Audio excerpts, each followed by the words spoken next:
अस्सलाम वालेकुम बेटा। जैसा कि आपको जो है वो मालूम है कि हमने प्रीवियस लेक्चर में नज़म नात जो है उसको मुकम्मल किया था जमात नहम के सिलेबस से।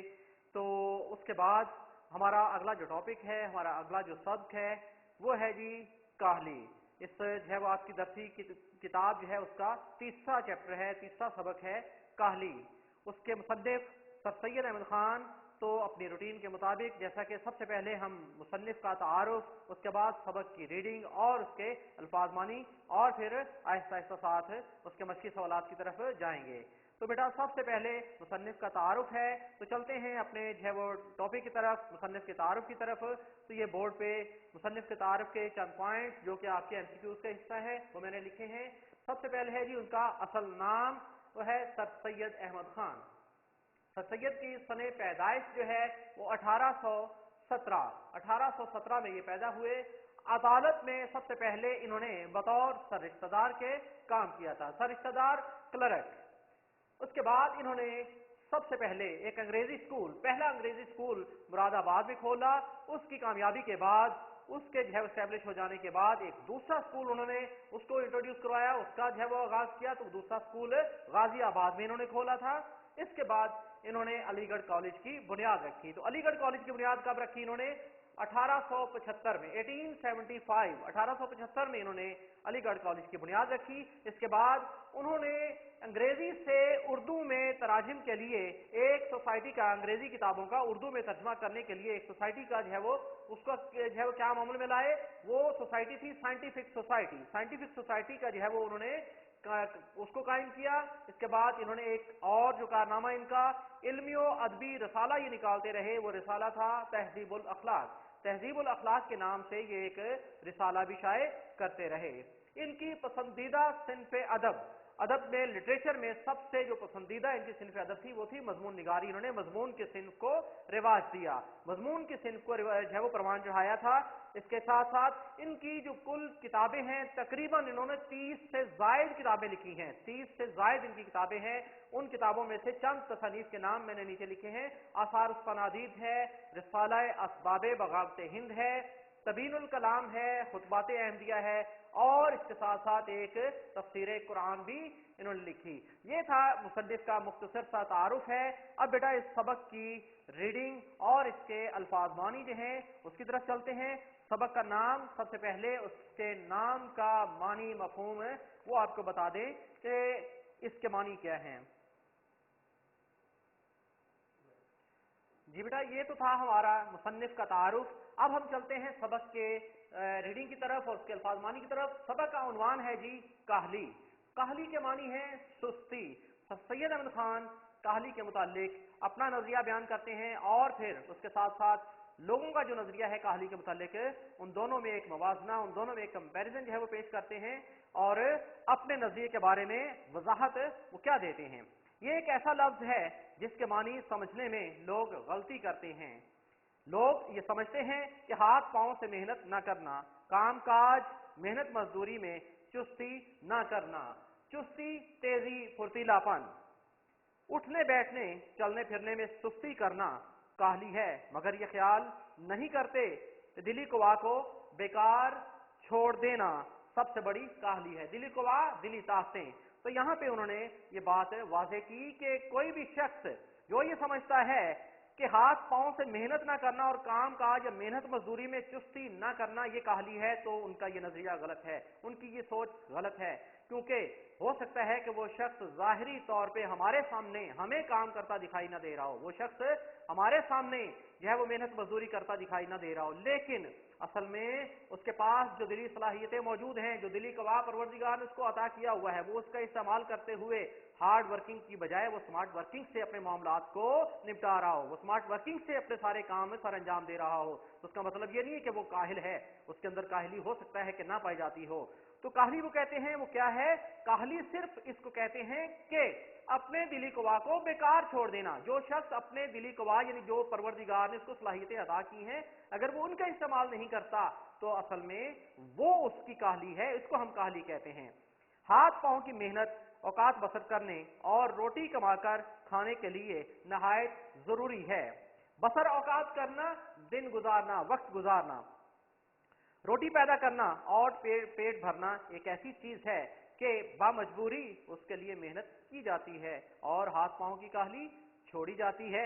और इसीलिए हम देखते हैं कि मेहनत मजदूरी करने वाले लोग और वो जो कि अपनी रोजाना मेहनत से अपनी बसर औकात का सामान करते हैं बहुत कम काहिल होते हैं। जाहिर सी बात है कि जो लोग मेहनत मजदूरी कर रहे होंगे, जो रोजाना मेहनत मुशक्कत करते हैं, जाहिरी तौर पे तो हमें वो यही लगता है, यही दिखाई देता है कि वो लोग काहिल नहीं हैं या वो बहुत कम काहिल हैं।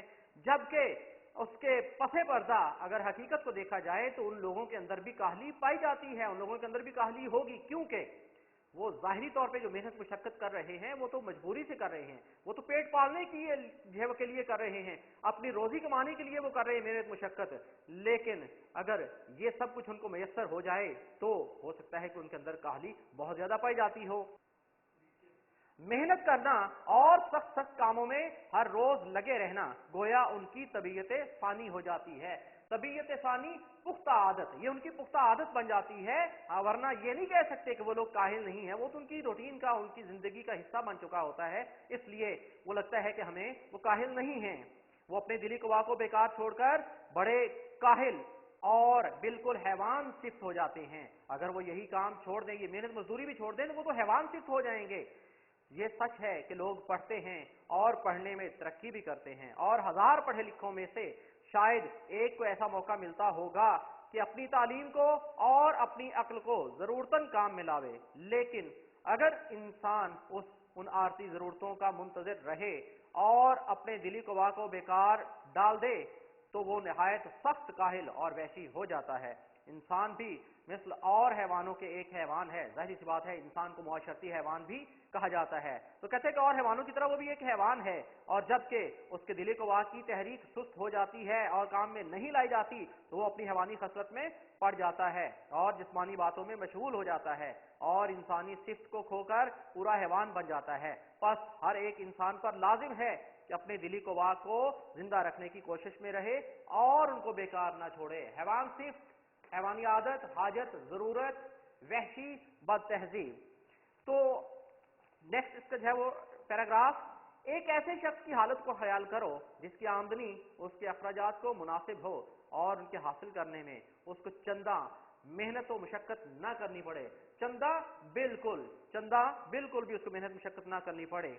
जिसकी आमदनी उसके अखराजात के मुनासिब हो और उसके हासिल करने में उसको चंदा मेहनत ना करनी पड़े। जैसा कि हमारे हिंदुस्तान में मुल्कियों और लाख राजदारों का हाल था। लाख राजदार टैक्स ना देने वाले, टैक्स ना दहिंदा, और वो अपनी दिली कवा को भी बेकार डाल दे तो उसका हाल क्या होगा? यही होगा कि उसके आम शौक वहशियाना बातों की तरफ माइल हो जाएंगे, मजेदार खाना उसको पसंद होगा, कमारबाजी और तमाशबीनी का आदी होगा। कमारबाजी कहते हैं जुआ खेलना, माइल होना, रागिब हो जाना, तमाशबीनी तमाशा देखना। और यही सब बातें उसके वहशी भाइयों में भी होती हैं। अलबत्ता फर्क इतना होता है कि वो पहवाड़ बदसलीका वहशी होते हैं और ये एक वजादार वहशी होता है। पहवाड़ बदसलीका वजादार बाउसूल। हम कबूल करते हैं कि हिंदुस्तान में हिंदुस्तानियों के लिए ऐसे काम बहुत कम हैं जिनमें उनको कवायद दिली और कुव्वत अक्ली को काम में लाने का मौका मिले, और बरखिलाफ इसके और वलायतों में और खसूसन हिंदुस्तान में वलायतों गैर मुल्क और वलायतों में और खसूसन हिंदुस्तान में वहां के लोगों के लिए ऐसे मौके बहुत हैं। और इसमें भी कुछ शक नहीं कि अगर अंग्रेजों को भी मेहनत मुशक्कत और कोशिश की जरूरत और उसका शौक न रहे जैसा कि अब है तो वो भी बहुत जल्द वहशत पुणे की हालत को पहुंच जाएंगे। क्योंकि उनका सफीद का कहना यह है कि हम ये देखते हैं कि अंग्रेज वो काहिल नहीं है, वो सुस्त नहीं है, जबकि ऐसा नहीं, क्योंकि वो अपनी रूटीन में हार्ड वर्किंग का भी आदी है, वो स्मार्ट वर्किंग का भी आदी है और वो दिन रात अपनी मेहनत मुशक्कत काम काज में लगे रहते हैं। काम के वक्त में वो हमेशा सिर्फ काम ही करते हैं। तो इसलिए सर सैयद कहते हैं कि अगर हम देखते हैं ना कि अंग्रेजों के अंदर ये चीज नहीं पाई जाती, वो जो है वो सुस्त नहीं है, तो ऐसा नहीं है, उनके अंदर भी है। बल्कि वो कहते हैं कि अगर वो भी मेहनत को छोड़ दें, उनके अंदर भी काम करने का शौक ना रहे, तो वो तो हमसे जल्दी, हमसे पहले वहशत पुणे की हालत को पहुंच जाएंगे। उनके अंदर हमसे ज्यादा दरिंदगी जो है वो आ जाएगी। मगर हम अपने हम वतनों से ये कहते हैं कि हमारे मुल्क में जो हमको अपने कवायद दिली और कुव्वत अक्ली को काम में लाने का मौका नहीं दे रहा, अब اس کا بھی سبب یہی ہے کہ ہم نے کاہلی اختیار کی ہے، یعنی اپنے دلی قوا کو بیکار چھوڑ دیا ہے۔ اگر ہم کو قوائے قلبی اور قوت عقلی کے کام میں لانے کا موقع نہیں ہے تو ہم کو اس کی فکر اور کوشش چاہیے، یعنی کہ اگر ہمارے پاس ہمیں جو ہے وہ اپنے قوائے قلبی اور قوت عقلی کو کام میں لانے کا موقع نہیں مل رہا، تو اس کا مطلب ہے اس میں ہمارا فالٹ ہے، اس میں ہمارا قصور ہے کہ ہم نے وہ موقع تلاش کرنے کی کوشش نہیں کی۔ اگر ہم وہ موقع تلاش کرنے کی کوشش کرتے تو ہم کبھی کاہلی کا شکار نہ ہوتے، ہم اپنی منازل کی طرف بآسانی پہنچ سکتے تھے۔ فکر و کوشش کرنی چاہیے، اور وہ موقع کیوں کر حاصل ہو تو اس کے لیے ہمیں چاہیے کہ ہم نے وہ موقع کیوں کر کیسے حاصل کرنا ہے۔ اگر اس کے حاصل کرنے میں ہمارا کچھ قصور ہے تو اس کی فکر اور کوشش چاہیے کہ وہ قصور کیوں کر رفع ہو، دور ہو، کیوں کر کیسے۔ غرض کہ کسی شخص کے دل کو بیکار پڑا رہنا نہ چاہیے، تو اس کا یہ سلوشن بھی بتاتے ہیں، اس کا یہ حل بھی بتا رہے ہیں سر سید احمد خان۔